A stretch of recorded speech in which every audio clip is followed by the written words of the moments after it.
दोस्तों नमस्कार, जय श्री राम। दोस्तों मैं गुरदीप सिंह सेंगर एडवोकेट और मेरे चैनल पर आपका स्वागत है। दोस्तों एक खबर आ रही है कि उत्तर प्रदेश के 378 गांवों में चकबंदी कराए जाने के लिए ड्रोन से सर्वे किया जा रहा है। माने ड्रोन से ये देखा जा रहा है कि क्या यहाँ चकबंदी किया जाना उपयुक्त होगा, क्योंकि उत्तर प्रदेश जोत चकबंदी अधिनियम 1953 अपने उत्तर प्रदेश में काम कर रहा है, जिसमें चकबंदी संबंधित सारे विवाद, सारे मामले, सारी स्थितियां उसमें दी गई हैं। दोस्तों चकबंदी से कुछ फायदे भी हैं, कुछ नुकसान भी हैं। अपने उत्तर प्रदेश में अभी फिलहाल कुछ दिनों पहले कोर्ट में जो भी डॉक्यूमेंट हैं, जो भी रिकॉर्ड हैं, उनके डिजिटलाइजेशन का काम शुरू हो गया है और लगभग अंतिम स्तर पर है। और इसके तत्काल बाद अब उत्तर प्रदेश सरकार ने चकबंदी के लिए, चकबंदी का अर्थ है किसानों के छोटे छोटे खेत के टुकड़ों को एक साथ जोड़ देना। और दूसरा इससे एक और फायदा निकल के आता है कि मान लीजिए लैंड हमारी है और कब्जा कोई और किए हुए है, तो जब चकबंदी होगी तो चकबंदी में जो भूमि है वो मुख्य मालिक को दी जाती है, जिस मालिक का नाम रेवेन्यू रिकॉर्ड में इंद्राज है। वैसे पोजीशन की भी भूमिका है, लेकिन रेवेन्यू रिकॉर्ड में अगर उसका नाम एज ए मालिक दर्ज है और कोई व्यक्ति दूसरा कोई बैनामा या कोई वसीयत या कोई ऐसा अंतरण का प्रमाण पत्र प्रस्तुत नहीं कर पाता है कि आपने इसको किस तरह से खरीदा है, किस तरीके से आपकी है,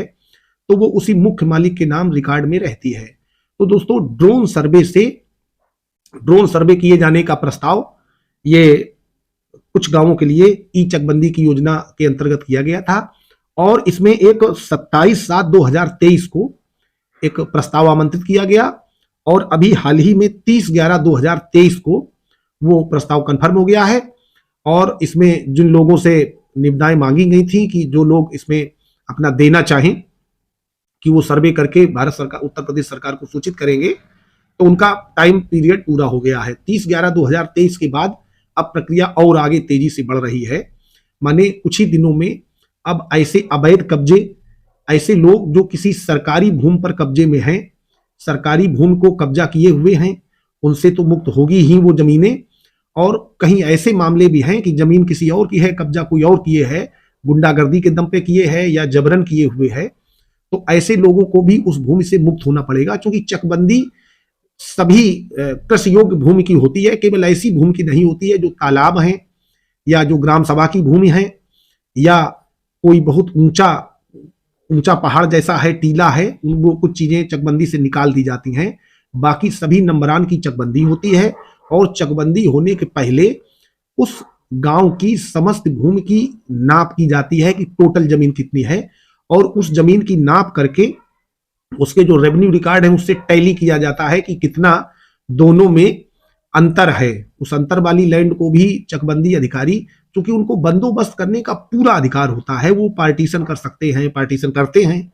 कब्जे के आधार पर भी लोगों को देते हैं। वो लोगों को सुनते हैं कि आपकी जो लैंड है उस लैंड पर आपका अधिकार कैसे निहित हो रहा है, और ये सब सुनने के बाद वो खाते बनाते हैं और खातों में उन कृषि भूमि के गाटा नंबर भी चेंज हो जाते हैं। सबसे पहले वो पूरे गांव की जो भी जमीन होती है उसको, उसकी वैल्यू आना में निकाल देते हैं, कितने आना हो गई या इतने रुपए, इतने पैसे हो गई। और बाद में मालियत के आधार पर, चूंकि वहीं पे कंफर्मेशन होता है कि किस जमीन की मालियत कितनी होगी, और उस मालियत के आधार पर आगे के लोगों को जमीनें दे दी जाती हैं। किसी को सड़क के किनारे मिलती है, किसी को फिर उसमें आपत्तियां भी होती हैं। कोई व्यक्ति आपत्ति दर्ज करा सकता है कि मुझे यहाँ नहीं वहां चाहिए। तो इस तरीके से उत्तर प्रदेश में कृषि भूमियों में जो सुधार हो रहे हैं, सुधार तो बहुत पहले से होते रहे हैं। उत्तर प्रदेश भूमि व्यवस्था अधिनियम जब बना है, जमींदारी उन्मूलन एवं भूमि व्यवस्था अधिनियम, उससे पूर्व से ही सुधार होते चले आ रहे हैं और लगातार सुधार होना जारी है। और अंत में क्योंकि चकबंदी मेरे अनुसार कम से कम 30 वर्ष में, 40 वर्ष में एक बार किसी गांव में जरूर हो जाना चाहिए, क्योंकि उसी बीच में कई बार जमीनें बिकती हैं, छोटे छोटे टुकड़ों में होती हैं, नई पीढ़ियां बदलती हैं, उनके पार्टीशन के विवाद होते हैं, नामांतरण में समस्याएं आती हैं। तो इन छोटे छोटे विवादों का हल, क्योंकि जब एक कोई बड़ा नंबर है, उस नंबर में 6 लोग हो गए, मान लीजिए 6 घर के सदस्य हैं, उत्तराधिकार में उनको 6 लोगों का नाम आ रहा है और उनके छोटी छोटी बातों पर झगड़े होते हैं, कोई रास्ता का विवाद हो जाता है, नाली का, चक्रोड का, तो चकबंदी हो जाने में एक तो सबको अलग अलग हो जाएगा, पार्टीशन सबके खतौनी अलग अलग हो जाएंगी, और यद्यपि जमीन कुछ कम हो जाती है क्योंकि नई नालियां, नए चकमार्ग बनाने होते हैं, लेकिन फिर भी चाहे जगह भले ही थोड़ी एक आध विश्वासी कम हो जाए, लेकिन कम से कम खेतों के पास जाने की रास्ता ठीक हो जाए और खेतों में बंटवारे का या झगड़े का मामला न बने, और किसी तरीके के अगर कोई अवैध कब्जे हैं, सरकारी लैंड को लोगों ने कब्जा कर लिया है, तो वो उनसे मुक्त हो जाए। अब इस चकबंदी में अगर ये हो जाती है तो सबसे महत्वपूर्ण भूमिका तो होगी अवैध कब्जेदारों की। जिन लोगों ने सरकारी लैंड पर अवैध कब्जा कर लिया है वो तो, उनको तो कब्जा मुक्त हो ही जाना है। अभी चूंकि गांव में आपस में एक दूसरे की बुराई के डर से कोई शिकायत नहीं करता है, लेकिन जब चकबंदी अधिकारी पहुंचेंगे, 378 गांव काफी हैं, और इस तरीके से अगर योजना फलीभूत होती है तो आगे और भी गांवों में चकबंदी के आसार नजर आएंगे। दोस्तों, मुझे जानकारी ठीक लगी, आप लोगों के लिए